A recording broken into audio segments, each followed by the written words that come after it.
Hola chicos, chicas. Voy a grabarles aquí un pequeño video para que se vea más o menos un poco del proceder del laboratorio uno. Y digo un poco porque en realidad la mayor cantidad de actividades van a tener que descubrirlas o averiguarlas ustedes. Entonces, la idea de este video es como dar un poco el espíritu de la jornada y algo de los resultados que buscamos que discutan de alguna manera. ¿Ya?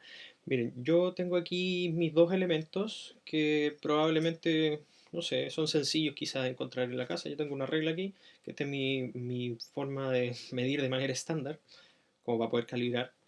Y elegí un tornillo que está acá, bueno, para poder tomar unidades de medida o tomarlo como referencia para medir distancia. La dimensión que elegí en este caso fue la longitud.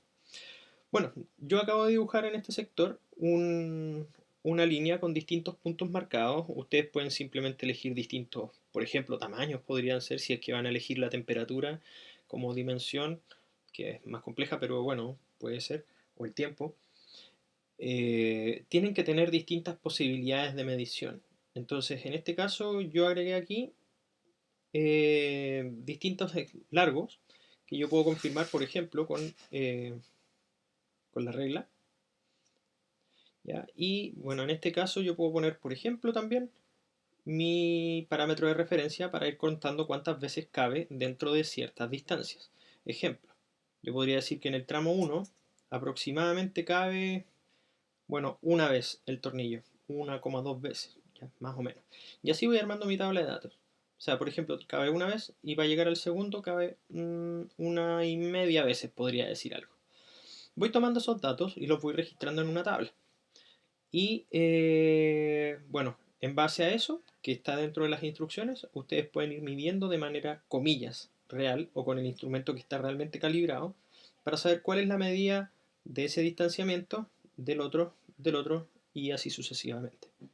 En mi computador pueden ver también el registro de estos datos, que yo estoy trabajándolo aquí en Google Drive.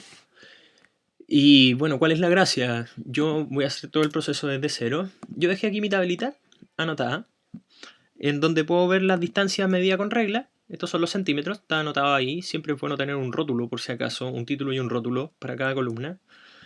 La unidad de medida son centímetros y la distancia con mi referencia casera, que en este caso se mide en tornillos o cuántas veces cabe el largo del tornillo. Eso va a depender, el cómo se entienda va a depender de sus explicaciones y del cómo desarrollen el laboratorio. Así que todo eso para seguir las estructuras de los informes que también les compartimos eh, en el laboratorio. Bueno, la cuestión es la siguiente. Vamos a cerrar esto de acá.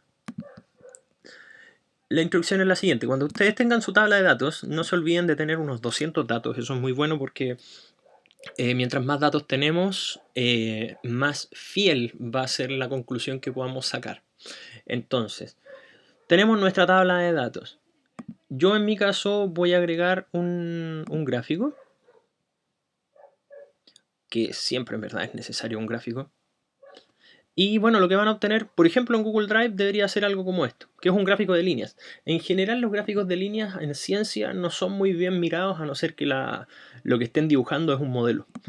Un modelo, acuérdense que es como lo que está detrás de lo que es nuestras referencias históricas en términos de los datos.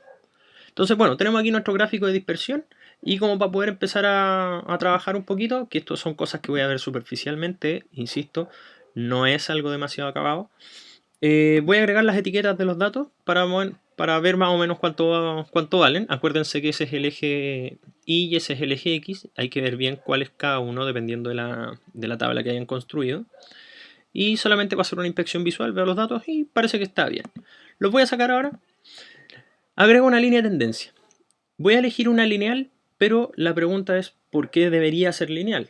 O tienen distintas posibilidades, una exponencial, una logarítmica o una polinómica, cualquiera que ustedes quieran. Tienen que elegir una.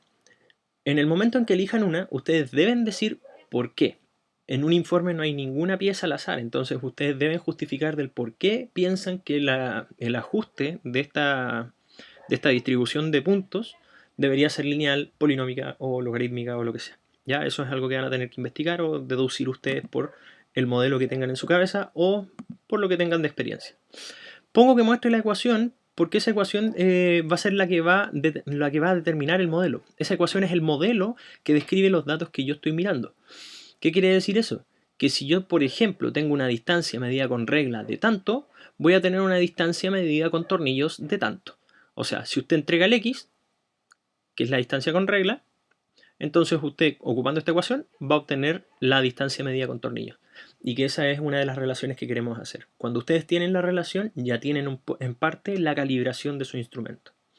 Otra cosa importante es ver el R cuadrado, que les va a decir que también se ajusta un poco este modelo a sus datos. Eso es algo que deben investigar y tratar por su cuenta, obviamente. Si la idea es que puedan destinar un poco de tiempo y que, bueno, el trabajo que tengan sea significativo, ¿ya? Eso. En general, aquí ya tenemos un excelente insumo para poder construir ya un laboratorio y poder hacer un análisis tremendo de lo que es calibrar, por ejemplo, el uso de un tornillo para poder medir. Ahora, si quieren hacerlo un poco más práctico, bueno, yo por ejemplo, así como un comentario bien personal, yo sé perfectamente bien cuánto mide una cuarta de mi mano. Y así podría a lo mejor hablar de que me sirve para poder medir distancias en lo cotidiano. Esa podría ser una proyección. Entonces, la idea es que puedan elegir un parámetro de referencia y que de alguna manera también puedan discutir como un grupo cuál es el uso que le pueden dar en el futuro a esa clase de escalas. ¿Ya? Así que eso, no hay mucho más que conversar. Esto es más o menos lo que hay que hacer, pero insisto, lo más relevante tiene que ver con el análisis, no con la construcción de estos insumos. ¿Ya? Nos vemos, que estén muy bien.